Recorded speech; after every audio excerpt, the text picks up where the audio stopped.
네, 안녕하세요. 창필식입니다.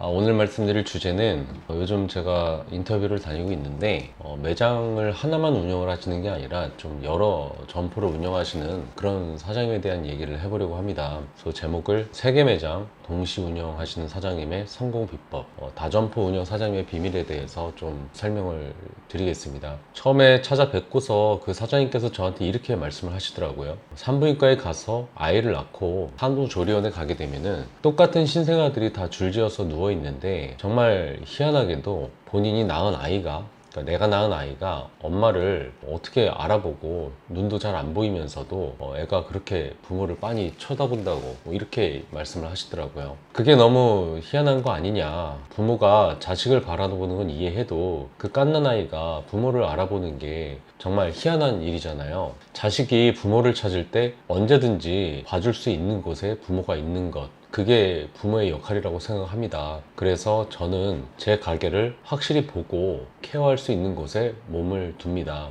얼마 전에 제가 직접 만나서 들은 하루 1000그릇의 기적을 만드셨던 망리단길에 있는 마디앙갑 사장님께서 저에게 하신 말씀입니다. 내 가게를 자식처럼 키운다는 말은 들었어도 내 가게가 나를 부모 바라보듯이 바라보고 있다는 말은 사실 이때 처음 들었습니다. 자식이 자고 일어나면 첫 번째로 보고 싶은 게 부모이듯이 누구보다 먼저 가게 문을 열고 오픈을 하고, 자식이 잘 때 되면 또 부모 얼굴 보고서 또 안심을 하고 잠을 자는 것처럼 가게 문도 마지막까지 일을 하고 문을 직접 닫습니다. 어찌 보면 비합리적이라고 이야기할 수 있지만 우직하게도 그렇게 최선을 다해서 실천하면서 살아오신 사장님의 이야기를 듣고 무엇이 진짜 장사인가에 대한 생각이 머리에서 한동안 떠나지 않았습니다. 젊어서는 대기업 임원까지 지내시고 성공을 어느 정도는 또 할 만큼 하신 그 사장님은 나이 60이 되어서 인생 2막을 준비를 하셨는데요. 우여곡절 끝에 운명처럼 망원역 앞에 요식업 매장을 내셨을 때 식당 경험이나 요리 기술조차 전혀 가진 건 없었지만 한 가지 신념으로 가게를 차리셨다고 합니다. 그 신념은 바로 맛있고 양 많고 값싸게, 맛, 양, 값. 그래서 가게 이름을 마디앙갑으로 지으셨대요. 그분께서 이렇게 말씀을 하시더라고요. 제가 요리를 배운다고 오랜 시간 해온 그 사람들을 어떻게 이기겠어요. 그 사람들과는 다른 그런 게임의 법칙으로 싸워야 했습니다. 그렇게 다르게 해온 결과 지금 이렇게 그래도 살고 있는 거고요. 하나의 매장을 성공시키고 그 자신만의 방식으로 키운 그 가게를 다른 지역으로 확장시키려는 게 다른 사업가들의 기본적인 습성인데, 이 사장님은 결코 그 가게 바깥으로 나가지 않으셨습니다. 대신에 업종을 다르게 해가지고 그 주변으로 가게를 조금씩 펼쳐 나가신 거죠. 당시 찾아뵀을 때 걸어서 1분 거리에만 그 사장님의 가게만 3개였습니다. 그리고 이번에 코인 노래방도 하나 더 오픈을 하시는 걸 제가 보게 되었죠. 물론 몇 년 전까지만 해도 8개 매장까지 직접 운영을 하셨다고 하는데 이제 기운이 빠지셔가지고 이 정도만 운영을 하는데도 벅차다고 말씀을 하시더라고요. 그러면서 한 개 매장을 저한테 말씀을 또 하시면서 정말 열심히 할 사람이 있으면 소개해 달라고, 그 사람한테 정말 바로 뭐 돈이 없더라도 뭐 거저 직접 일단 운영부터 할 수 있게끔 도와주시겠다고 그렇게 부탁을 하시더라고요. 제대로 관리를 못할 바에는 다른 사람이 키우는 게 낫다, 그렇게 생각을 하셨던 거죠. 제가 이번에 만나본 여러 매장을 운영하시는 사장님들을 보면서 이 사례를 통해서 한 개 매장을 운영하시다가 한 개 더 운영을 하시려는 그런 사장님분들에게 조금의 도움이 되셨으면 하는 바람에서 이렇게 영상을 찍게 됐습니다. 제가 보고 온 매장이 당시 3개 매장인데, 첫 번째 집은 아까 마디앙갑이라고 얘기했던 칼국수집 매장입니다. 단순히 칼국수 매장이 아니라 칼국수와 떡갈비 스테이크 메뉴가 세트로 6,000원에 판매를 하고 있는 매장이었어요. 직접 와서 교육을 시켜서 전수 창업을 시켜준 제자들도 꽤 많았고요. 어쨌든 이 동네에서는 맛집으로는 어느 정도 소문이 나고 자리를 잡은 매장입니다. 가격대가 또 부담이 없고 칼국수라는 전통적으로 무난한 메뉴와 젊은 친구들이 좋아하는 그 두툼한 떡갈비 스테이크 메뉴는 근처 회사원들의 니즈도 충족을 하고요. 동네 젊은 친구들의 발길도 끊이지 않는 곳입니다. 그래서 이 매장은 흡사 우리 동네 분식집처럼 한 번에 사람들이 한꺼번에 몰리기보다는 그저 꾸준하게 사람들이 유입이 되는, 부담 없이 평소에 즐길 수 있는 그런 평식 매장이었던 거죠. 두 번째 매장은 밥보다 2배나 큰 회를 주는 그런 초밥집이라는 간판을 단 집이었는데 일명 2층 초밥집입니다. 이 매장은 2층 매장이지만 정말 어디서도 볼 수 없을 만큼 기다란 횟감이 얹어져 나오는 정말 비주얼 갑의 그런 횟집입니다. 일단 맛도 좋지만 비주얼이 정말 좋기 때문에 사진 찍기 정말 좋은 초밥집이라고 생각하시면 될 것 같아요. 평일에 파는 점심 특선도 좋지만 사실 이 아이템은 젊은 층들이 주말에 데이트 장소로 몰리는 곳입니다. 가격 대비 품질이 우수하고 사진 찍기도 좋고 여러 가지로 젊은 층의 니즈에 충족이 되기 때문이죠. 평일에는 주머니 사정이 넉넉한 회사원들이 평소에 식사로도 오게 되고요. 주말에는 특별히 외식을 하러 오는 젊은 층들로다가 붐비는 곳입니다. 세 번째 매장은 갈비탕과 수입 소갈비살을 함께 파는 그런 매장이었는데 사실 이곳은 메뉴가 다양한 곳이었습니다. 갈비탕도 팔고 냉면도 팔고 육회도 팔고요. 돼지고기, 소고기도 다 팝니다. 메뉴만 보면 뭔가 전문적이지 않게 보이고 뭔가 많이 팔기 때문에 뭐 좀 특색이 없다 이렇게 생각을 하실 수도 있는데 중요한 건 이곳의 진짜 매력은 메뉴가 아니라 이 근처 식당들 중에서 가장 규모가 크다는 데 있습니다. 가장 규모가 크다는 의미는 직장인들이 회식을 하려면 여러 사람이 같이 오려면 어쩔 수 없이 이곳에 와야 된다는 얘기예요. 직장인들이 회식을 하려면 자리가 좀 넓어야 되고 자리가 넓은 곳이 사실상 그렇게 많지 않기 때문에 이곳으로 오는 경우가 많은 건데 갈비살만 있으면 아무래도 전문성 있는 갈비살만 팔게 되면은 여러 사람의 니즈를 같이 충족시키기는 힘들잖아요. 10명이 오게 되면 5명은 소갈비살을 시키고 또 5명은 뭐 삼겹살을 시키고 뭐 이런 식으로 먹는 게 아무래도 자연스럽죠. 사장님 이쪽에는 4인분 소갈비살 주시고요 저쪽에는 돼지갈비로다가 4인분 주세요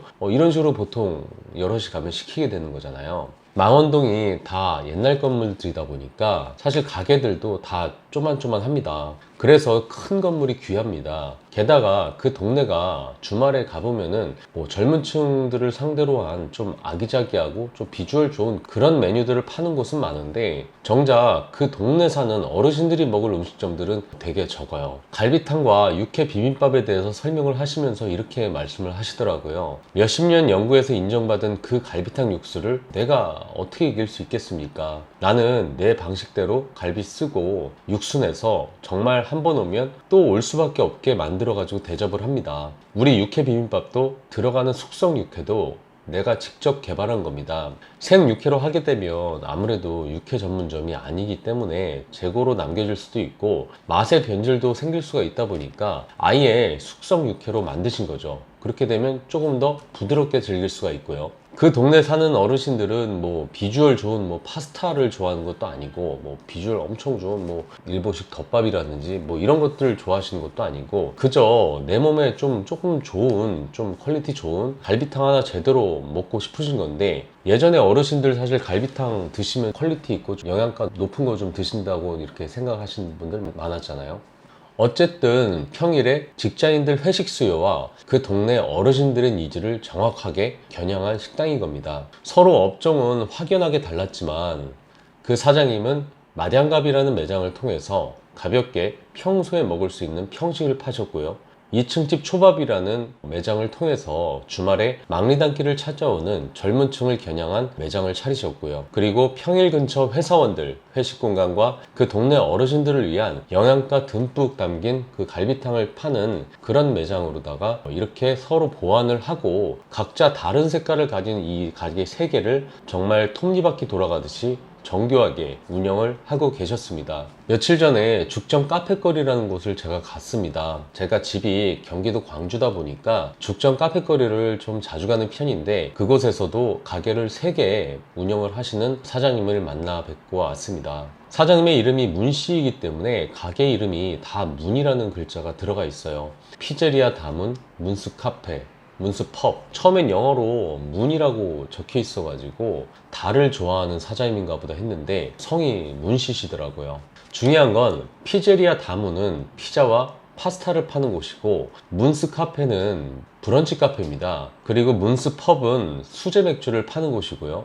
다 걸어서 5분 안에 갈 수 있는 매장들이고, 피자와 파스타를 파는 피제리아 다무는 데이트 장소도 되지만 합리적인 금액의 파스타집이었기 때문에 식사를 위해서, 평소에 먹는 식사를 위해서 오는 손님들도 많았고, 브런치 카페 문스 카페는 그야말로 이 동네에서 가장 이쁜 카페라고 불려도 전혀 손색이 없을 만한 정말 여자들의 니즈를 겨냥한 브런치 카페입니다. 식사 개념이 아니라 브런치 내지는 카페 개념으로 찾아올 수 있는 그런 단가가 괜찮은 디저트 카페인 겁니다. 세 번째로 문스 펍은 낮에는 사람을 안 받는 술집이지만 아무래도 밤과 새벽까지는 좀 집중이 돼서 운영을 할 수 있는 그런 매장이었던 거고요. 브런치 카페는 브런치 시간부터 저녁까지 손님들이 막 몰려서 오는 게 아니라 산발적으로 들어오게 되고요. 피자 파스타집은 점심시간이나 저녁시간에 식사 시간에 손님들로 붐비게 되고요. 수제 맥주집은 저녁과 밤 시간에 아무래도 손님들이 붐비게 되는 거죠. 메뉴들은 딱히 완전히 이질적이진 않지만 집중 운영 시간대가 다 다른 겁니다. 그것을 의도하셨든 의도하지 않으셨든 운영 시간을 톱니바퀴처럼 정교하게 짜서 선택과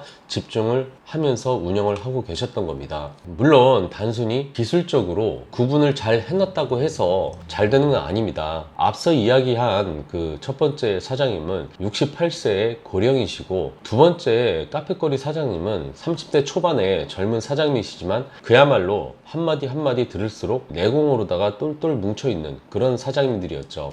그럼에도 내공이 깊고 경험으로 뭉쳐져 있어도 멀티로 매장을 운영을 한다는 게 여간 어렵지 않다고 토로하실 정도였고요. 이 정도면 좀 편히 사셔도 되지 않나 싶었지만 정말 하나부터 열까지 다 관여를 하시거나 메인 주방을 맡아서 주도적으로 운영을 하고 계셨습니다. 얼마 전에 구독자 한 분이 카페로 오셔가지고 저에게 이런 질문을 하셨습니다. 현재 국수집을 터미널에서 운영을 하고 있는데 좋은 조건의 자리가 하나 나가지고 맡아서 멀티로다가 운영을 하려고 하는데 어떤 메뉴로 하면 좋겠냐, 이렇게 질문을 하시더라고요. 그래서 기존에 내공 있게 여러 매장을 운영하시는 분을 제가 만나 뵙고 이야기하면서 알게 되었던 그런 내용에 대해서 조금씩 설명을 드렸습니다. 그 내용을 잠깐 말씀을 드리다 보면은, 첫째로는 인력이 호환이 되는, 인력이 여기서도 쓰고 저기서도 쓰고 이렇게 호환이 되는 업종으로 하라는 겁니다. 가게 운영하면서 사람 쓰는 게 가장 머리 아프다고 하지만 특히 멀티 매장을 운영할 때는 이곳 매장에 있는 친구가 저쪽 매장 빵꾸 났을 때 바로 투입이 되더라도 지장이 없을 정도로,